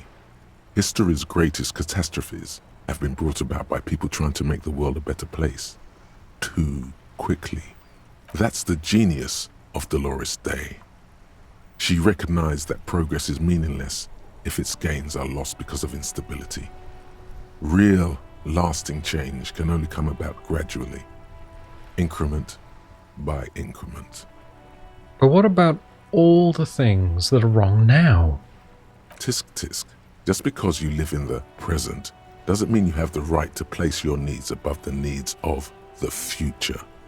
You may never live to see the kingdom of conscience. Your children may not. Even your grandchildren might not. But that's no excuse not to keep working. What sang-froid? Wait, is the kingdom of conscience really about doing things or just preserving the status quo? Do you believe the status quo is preferable to chaos and bloodshed? Yes. There you have it. Sometimes holding the line is progress. Okay. But what's the kingdom of conscience actually like? The kingdom is difficult to comprehend, and even more difficult to describe, partly because humanity will need to discard many of the categories that define and limit it today. The kingdom of conscience is post-capitalist, post-national. It's also post-industrial, post-ideological, and even post-sexual. That seems fine. I still want to live the present though. Man, that sounds kind of terrible. I don't think I want to be a moralist anymore. Oh, this is the moralist choice. Sounds incredible. Alan Z, let's go. Oh, this is the moralist choice. Huh, interesting. Opt in? Opt in. Alan Z. Slow down, Mr. Reasonable. Did you miss the part about compromising and taking things slow? Alright, then let's get there eventually. That's right. Remember, real democracy is just around the corner for Revachol. When that real democracy kicks in, a long time from now, we are all going to be so much happier. Okay. Do we have any clothes that improve composure? Esprit de corps. Is there anything that changes? Oh, +1 composure we already have. Right. No is the answer. We could. 70 out of 100. Where is composure? Probably went straight past it. Composure. Oh, yeah, it's not quite our dump stat, but it is here. Composure. Oh, we have so many points we could put in composure. Okay. So, Hangman's boots. Oh. The body has to be down, the autopsy has to be finished, and Kim has to be absent. He wouldn't approve. This will be devilishly tricky. Oh, right. So we wouldn't have been able to get the hangman's boots unless we talked to Mañana. And... oh, interesting. Also, Communist Cop is kind of chasing ultra-liberal Cop. How have we chosen 5 communist options over anything else? Weird. At least the fascist cop is the lowest of the options there. Okay. By morale, the special borscht. So we need to go to the kitchen. Okay, fine. Kingdom of Conscience. So we have unlocked a bunch of things that we can put in. I don't think we need White Morning. Okay. Let's talk to this lad. I have really outdone myself. This is divine. He takes a bite out of his sandwich. Yes, that's what you need, Gaston. More padding on that fat ass of yours. I hope your heart gives out. René, it's a little pleasures. Life doesn't need to be a struggle. Hello, officer. How might I be of assistance on this fine day? Tell me, what do you know about the dead man? Let me think. I heard someone was hanged and left on a tree for a week. But that's all I know, really. Really? You know absolutely nothing? No, officers, I'm sorry. And I really would like to assist.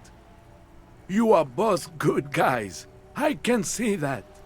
Then help them, you wimp. You have plenty of shoulder with the ghost caviar in the Union. Someone must know something. I wish I could, but I just don't know anything. I always keep my nose clean and don't gossip. Everyone knows and respects that. Respects? The old carabiner can't believe what he's hearing. Sounds a bit like you're holding back. I'm not even anyone. Of course he's holding back. His mouth is so full of union prick he can't even speak properly. Can I at least finish my fucking sentence before you piss on it? Is that okay, René? I'm not anyone important in the Union. I just know Evrart. How do you know Evrart? Everyone in Martinez knows the Clare brothers. I taught these boys human studies and history in the gymnasium. What do you know about history? You never witnessed history, only heard about it years later, when it had already moved on. You don't know history. The old soldier mumbles something under his breath and turns to face the sea. There he stands, proud, rigid and alone, like a cracking marble statue. Let's try not to get caught in a crossfire. Lest we leave riddled with bullet holes. This animosity is ancient. Are you a Union member? Oh, in many ways, yes. Like an honorary member. I attend meetings and parties, help with little things. Evrart, Edgar, and the older debarders all know me. In many ways? Oh, yes. So you're not an actual member? Not in the technical sense. I don't have a vote or a membership card, but Evrart keeps me on the payroll, just for the little things. Of course he's not a member. He's not a member of anything. I knew that. He's a Vezavain. Turns to where the wind blows and tries to look important. I hate this socialist rabble, but even siding with them is better than living your entire life on the fence. Never committing to anything. Pick a damn side already. What are the little things you do for Evrart? Writing work mostly. Occasionally, he needs something written, and I happen to have a way with words, people say. What kind of things do you write for him? Oh, nothing official, I assure you. Just essays for the newspapers. About Martinez and how things are and how they could be. Evrart and I have these long talks where... Well, he tells his little pen man exactly what to say. It's commie propaganda, plain and simple. You should be ashamed of yourself. Thanks. That's all for now. No, thank you. For being consummate professionals. You'll have this case wrapped up in no time. You mentioned Jenny Marie Bewley. Who is that? Oh, sweet Jenny. She was the finest woman in all of Revachol. Maybe the entire world. Do not defile her memory, Gaston. Let her rest in peace. So you both know her? We knew her, all right. Lived on the same street our entire lives, just 2 houses apart. The 3 of us have been best friends since we were 4.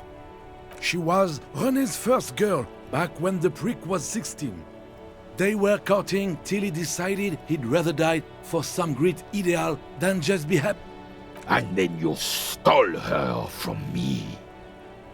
He jerks forward, but then grabs his chest and stops.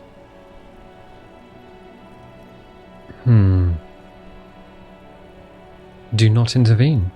Well, technically, you stole her from me, because we'd been pretty close ever since you two had that falling out over the ink you spilled over her pretty yellow dress. We were just boys then. This was different. You... The tall veteran looks at you and nods. No point starting this all over again. For the 1000th and the first time. Especially when we have company. What? Officer. What happened to her? She died of pneumonia 2 winters ago. It was a quiet passage, peaceful. René and I were both by her bedside when she... He pauses, searching for the right word. Died. No use sugarcoating it. Won't bring her back. Will it now? Departed. Until the very hand she couldn't decide between us. The most indecisive woman I've ever met. Why do you think she was indecisive? She could never make up her mind about anything. What to have for breakfast, favorite color, or which one of us to marry. The look in his eyes is happy and distant.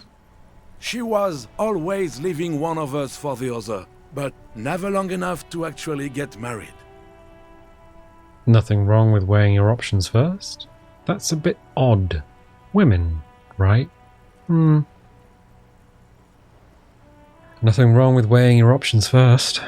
Heck, technically, we're both still engaged to her. You always confused her. Couldn't let us be happy. Seduced her with your fancy words and pastries. He suddenly remembers you are still there, falls silent, and turns away. Thanks for sharing. Of course, officer. Memories are all we have left.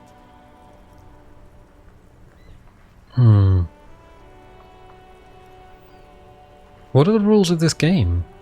Oh, the goal is to throw your bull. As close to the cochonnet as you can. That's the cochonnet.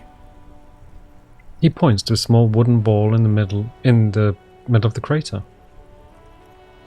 Interesting, tell me more about it.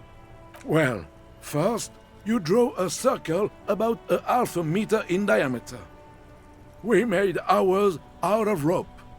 Then, the order of play is determined by a coin toss. You win it. You get to throw the cochonnet. Then, the players aim to throw their bulls as close to the cochonnet as possible. They must stay in the circle and keep both feet planted. Is there anything else you can tell me about Pétanque? I could, but I'd rather not. I don't want to take up your time with trivial details, officer. I think I get it. Thanks, Gaston. You'll put that knowledge to good use in 50 years. I'm sure of that, officer. I don't like where this is going, officer. Don't you think we should do something else now? No. I want to talk to him. I promise it won't be about Pétanque. Hurry up then. Oh, Kim. Looks delicious. Point to the sandwich. Can I have a bite of that? I'm sorry, officer, but I really don't share food. Nothing personal, it's just a principle. The only one you have.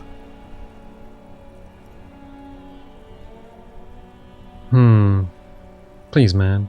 Can I just have a bite? Believe me, officer, I wish I could help you, but I need this sandwich to keep my blood sugar stable. In my age, you need to pay attention to these things. Please, friend. Let's just share it. Fuck off! It's mine! He jerks away immediately, startled by his own reaction. Sorry, officer. I'm sorry. I didn't mean it in a bad way. But the sandwich is mine. I'm not gonna share it.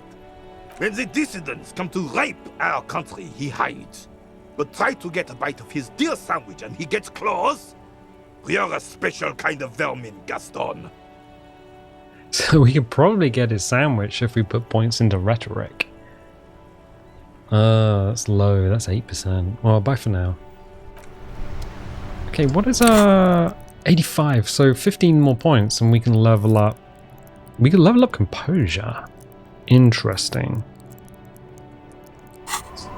So, I don't think there's anything we can do here. We need to look at the door. They don't know me? No one knows me. Hick. Okay. Can we do anything more with the dead body? We could probably get Kim to shoot it down. Let's do Evrart's door first.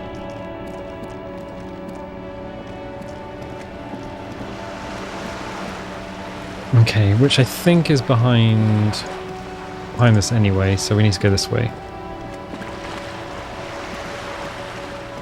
And then round the outside.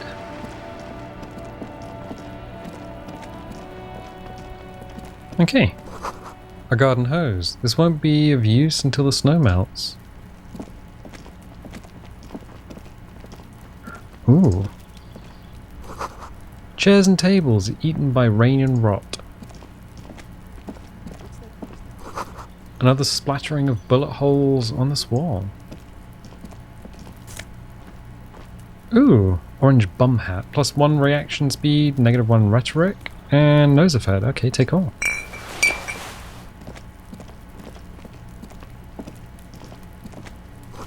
The barrels are half full of rainwater. Is this where we... Is this the place? This must be it. The basement door is weather-worn. The copper nails holding the upholstery in place have turned green from sea air, and there's a knocker shaped like a lion's head. Carefully not. You knock silently. The upholstery muffles the sound. No response comes from the apartment. I guess no one is in? The lieutenant looks uncomfortable. You feel eyes on you, watching you from the window overlooking the yard. You're pretty sure the owner of the apartment isn't here. It's safe-ish. Lieutenant, what is your opinion of this task we're undertaking? Let's be honest. This isn't what I joined the RCM for, but every day tells you something new about yourself. The lieutenant replies, still inspecting the padded door. Apparently, working with the local union boss to get info on an investigation is not something I'm squeamish about. So you don't mind if I unlock the door? If the Merc Tribunal happens before we solve this, we are looking at casualties.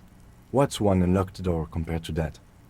On the other hand, we could just leave and tell Evrart we opened the door. No one seems to be tailing us to see if we actually did it. Lie to Evrart? That's also an option? Yes. Presenting a fabrication is known to get results here and there. You took this task. You make the call. The door is right here. You can just open it and be done with this. Besides, if you never open it, you're never gonna find out what's behind the door. Use Mañana's key to unlock the door. You try to be as silent as you can. It takes a bit of rattling of the handle to loosen the bolt. Finally, the door unlocks with a small clack. Thoughts race through your head. Only curiosity could account for stepping over that threshold. Maybe there's treasure in there. A white alligator. A fountain of quicksilver. We've done the task. Oh, we lost the key. Right, okay. I think, yes, open the apartment. Let Evrart know you unlocked the door. Okay. Let's have a look. What isn't here?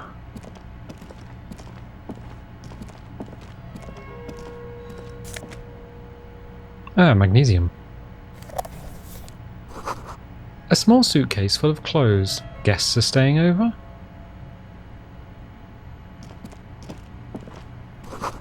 A book titled The Hidden World of Walking Sticks lies open. You can almost feel the warmth of the red sun on the flag. This is the flag of Revachol, the suzerainty. What's with the sun? This isn't just one sun, but there are little suns dancing around the big sun. This is the sevenfold sun miracle. What's the sevenfold sun miracle? It's an optical atmospheric anomaly the first settlers saw. Happens in cold weather. 6 small suns around the big one. This complex halo phenomena is how old Revachol got its flag. It is but one of the many strange optic atmospheric phenomenon of this wondrous archipelago. You're sure you once saw sundogs in your youth, and blue flares. Lieutenant, the old flag of the suzerain. The tenant is an old-fashioned guy. Don't bow to the flag. The flag doesn't seem to mind. It's just a colorful fabric with a sun sewn onto it. Like all feudal flags, it looks like a children's drawing. A row of mugs sits on the shelf. Each one depicts a human figure. A dark-skinned woman grinning amidst mysterious symbols. A broad-shouldered man shoveling potatoes, and others. Tap on the mugs. A little ring. Though cheerful, the images on the ceramic make you vaguely uncomfortable. The images betray a lack of interest in human beings. They are merely unflattering caricatures. What do I mean, uncomfortable?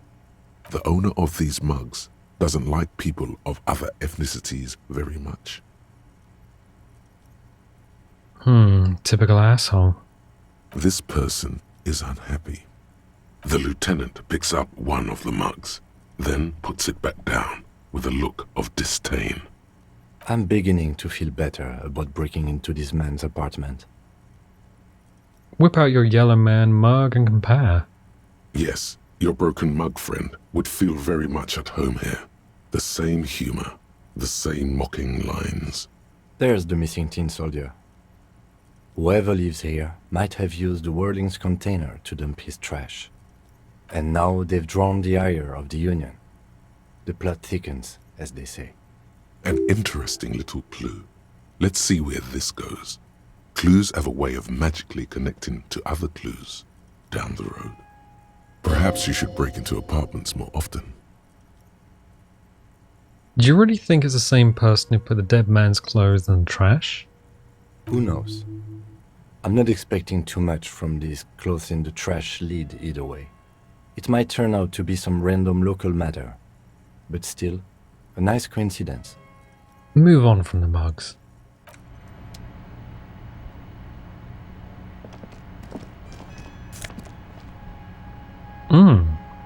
Inter-isolary dress shirts +1 logic.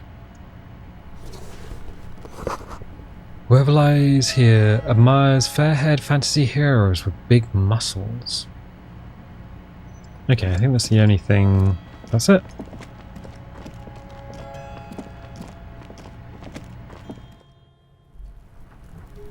Okay. Door can't do anything with. A balcony with a view to the yard and the hanging. The smoker up there could be a witness. Talk to him. I can't get involved in this. You see a young man on a balcony nursing a cigarette. His eyes have been following you for a while. Not looking for any trouble, officer. He says in a quiet voice. Despite the cold, his shirt hangs unbuttoned on his frame. Why are you whispering? It sounds like you're already in trouble. No trouble from me, I just want to know what's going on here. Too late, young man, trouble's found you. No trouble from me, I just want to know what's going on here. I don't want to be seen talking to the gendarmerie if that's okay. I just want to finish my cigarette. Don't let him go. This could be your witness. The balcony has a great view of the whole thing. Actually, the gendarmerie really needs to talk to you. Is it really that important? He asks you, adjusting his shirt. Like a nervous cat, he keeps stealing looks at the neighboring windows. All right, but make it quick. Once I finish this cigarette, I have to run. Looks like you've got a good view of the Whirling's backyard. Can you tell me anything about the hanging? I'd even go so far as to say that the view is a little too good, my dear gendarme. Do you have an estimate of when the body will be taken away? We will remove the body as soon as possible. Now tell us, where were you last Sunday? Oh. You already asked me that, didn't you? I'm pretty sure I didn't. No, not you. Some more muscular type. And when did you speak to this more muscular gentleman? The lieutenant looks out. The lieutenant takes out his little blue notebook and writes something down. Last week? I don't know. Look. He looks around the courtyard again. Old patio chairs and dead houseplants litter the scene. You didn't answer the question. What were you doing last Sunday. I had a friend over. What kind of friend? It was my Sunday friend. What's your friend's real name? Did he see something? He doesn't reply, gesturing no with his cigarette.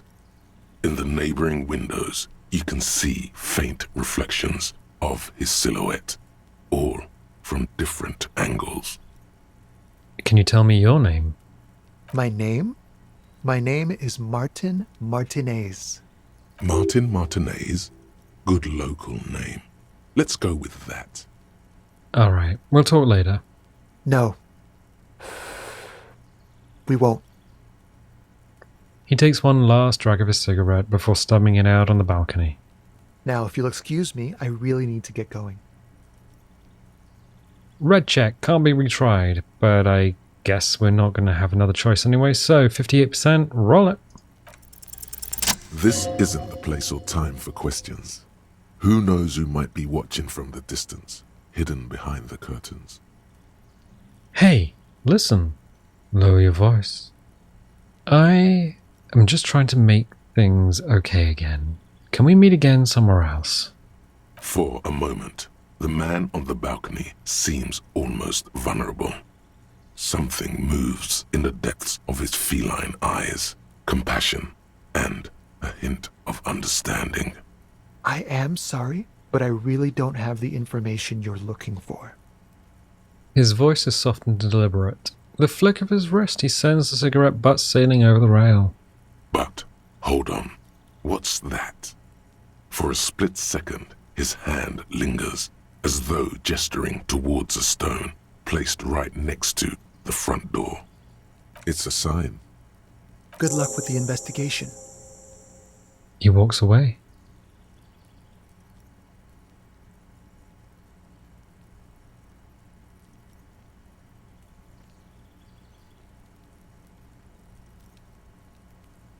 He's gone. The lieutenant puts away his notebook and turns to you. We should run after him, see where he went. No point in running. Tenements like these often have multiple exits. If he doesn't want to talk to us, then he'll know how to hide himself. You're right. He probably didn't have anything important to say anyway, so we just give up. So we just give up? He could be a witness. Him or his Sunday friend. Either way, we need to look into that muscular type who's asking about our case. He did leave us a sign. Did you see that? He wanted to draw our attention to that stone right over there. The lieutenant nods towards a small rock on a soggy patch of grass. If we find a way inside the building, we can ask around for his apartment. Great, let's do that. Ooh. A stone, like any other, lying in a whirl of sleet and mud. Maybe there's something under it. Turn it over. There's a key beneath it, rusty from the dirt. This must be for the front door. Pity doesn't have the apartment number on it. This building has many apartments and the man can be in any of them. How are we going to find the right one? We'll just have to go in and see. Put the stone back. So there's nothing more here.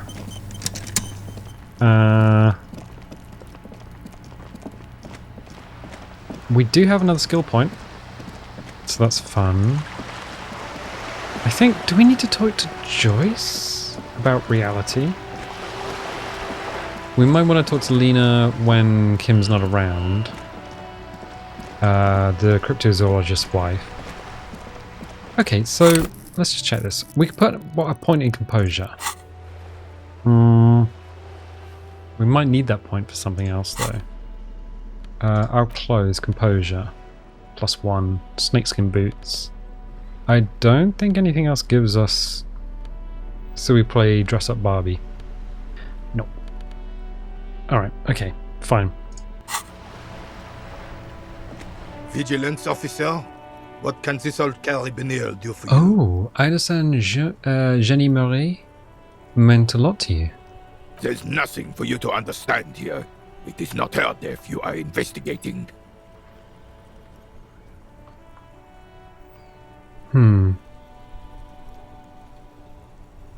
What happened with you, Gaston and Jenny Marie?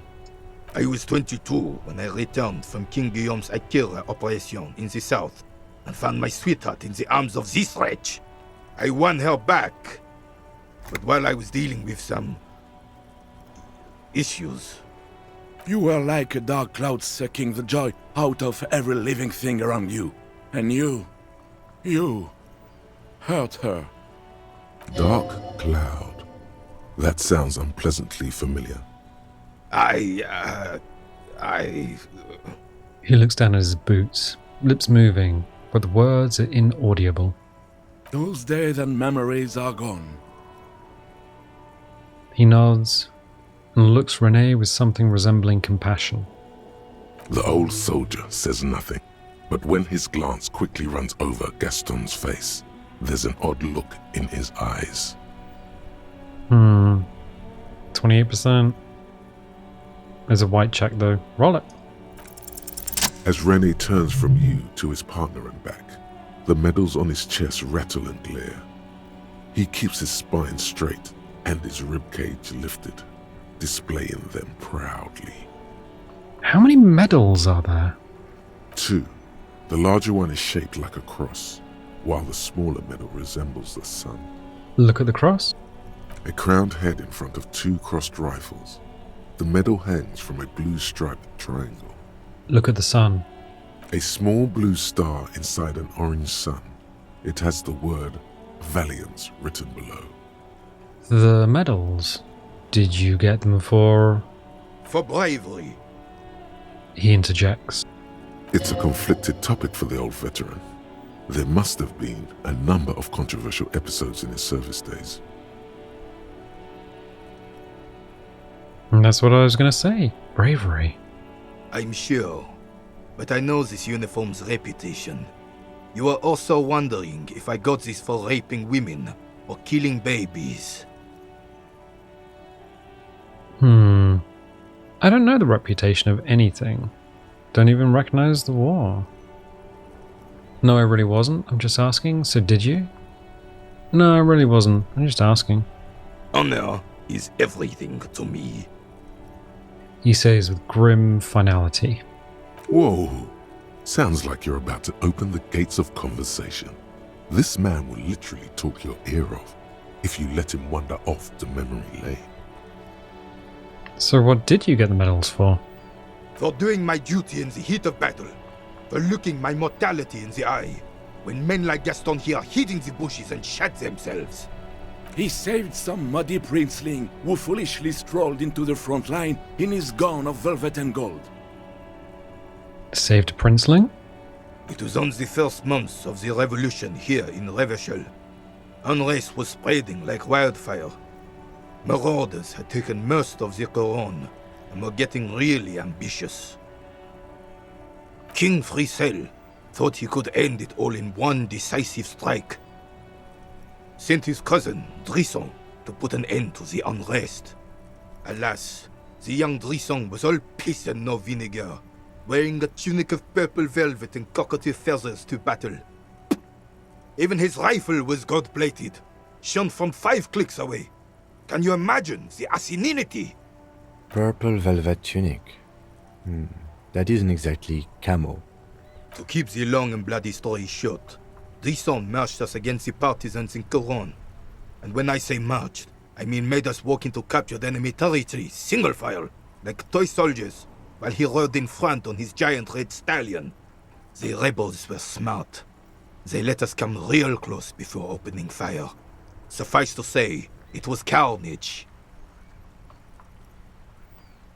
Must have been a blood path?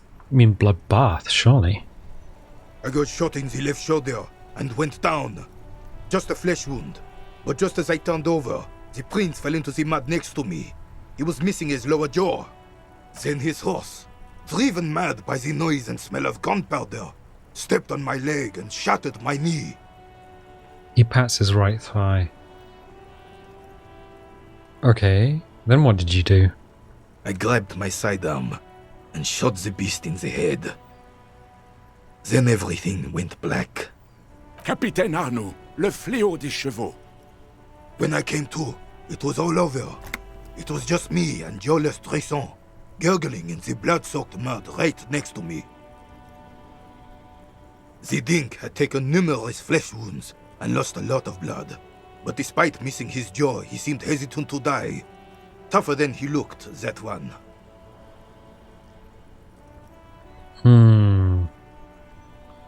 This would never happen to Johnny Lawjaw. Point to your jaw. My jaw is tight. That's no dink, that's a fighter. I'd give up. I can't imagine living without my jaw. Touch your jaw. He didn't. I hoisted the prick on my back and started crawling. Kept going until the 59th Cavalry picked us up. Through some miracle, we both survived. And the jawless freak convinced Frissell to give me a medal for not leaving him to die in his own blood. Piece and shit. He was the commanding officer and I was on duty. Just doing my job. Shouldn't hand out medals for that. 13 months later, I received the Sun for distinguished service. It's not worth mentioning. You sense he's downplaying it. He did a lot more than his duty. More than anyone's duty. It's in his spine, in his billowing breasts, and untarnished self-worth. Sounds like you're being modest, René. The old carabinier stands quietly like a statue, his features motionless. What Monseigneur Modesty is not telling you is that he crawled over 7 kilometers before the cavalrymen found him and Drizant. 2 days later that was. And that even whilst crawling with a mangled half-dead prince on his back, he still managed to murder 3 rebels on his way. Is that pride in his voice? It's deep down, but maybe even unbeknownst to the man himself, it's there. Hold on. You're just a little bit proud of René's heroics, aren't you? Sorry, officer, but you're reading me all wrong. I'm a man of peace, and these kinds of bloody heroics are only impressive to men like René himself. Certainly not to me. How did you find the story to be, officer? Quite impressive. It's men like René who made Revachol great once. Maybe, but also bear in mind, officer. They don't end this out for anyone with a service record. Oh no, you have to get shot. Repeatedly. And you need to get your hands bloody too. Really, really bloody. Do not speak of what you know nothing about, Poltroon. Duty is something you will never understand. Thanks for the story, René. Bah! There were many such stories in those days. Many such men too.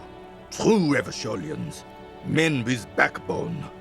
Oh yes, René, yes. Men were bigger, girls were prettier, and everyone wore the fascia. Lord, please bring those days back, if you can.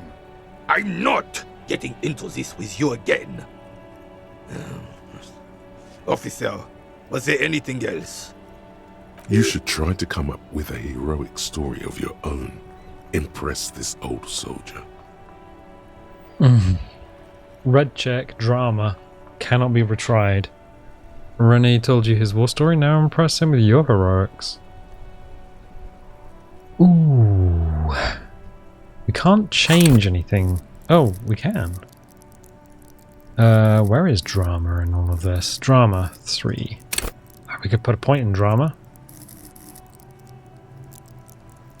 Do we have any items? Oh, we can't change our items, that's it. Okay. Thank you for your time. So if we wanted to, we could... Oh, we have +1 drama. Okay, cool. We do have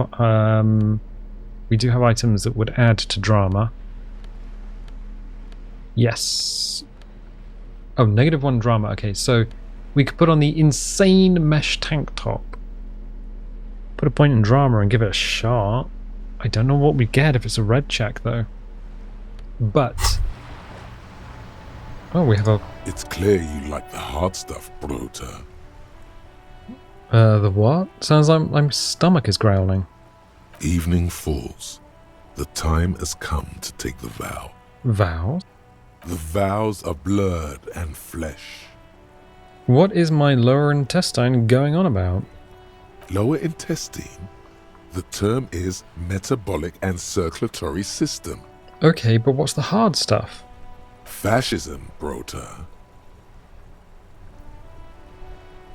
What is fascism, though? Many things, but it's mostly about trusting your gut. Who does your gut tell you is the source of Revachel's problems? I thought you were my circulatory system. Quit stalling, Bruta. We're talking about the weakest, worst, most insane thing. The weak link. Bull. Leftist academics? Yes, them. But also, Wormen. Vermin? Wormen. Men of Wur. You don't like them. They're insane. Their idiocy needs to be scrubbed off this world with rubbing alcohol. Woo men need to go back to the fucking kitchen. Jesus. That's what fascism boils down to. The rest is also important. But the main thing is that woo men need to know their place. Am I having some kind of stomach seizure? Stomach truth. You're having a stomach truth. Why am I getting this? Because you've said the hard things that others won't say. The good things, you've said them many times. Fascism sounds so bad, though. What if he called it something else, like traditionalism? Okay, yes, let's call it that. Good thinking. Okay, Stomach. I've made up my mind about fascism. You're going to keep your views, right? Keep your views, Brota. Absolutely not. I'm not going to be played by an upset stomach. There's a slow, painful growl somewhere in your intestines, knocking on your alcohol-engorged liver. It is one of betrayal and disappointment. Yep, nope, absolutely not. Okay, cool. So everyone can leave the kitchen, because we're not going down that path. Right, but I am going to leave it there for the time being. So, if you like this, definitely leave a little like. Leave a subscribe if you haven't subscribed already. If you want notifications, dingle the bingle. If you don't want notifications, don't click the bell, and I'll tell you what. I'll catch you next time.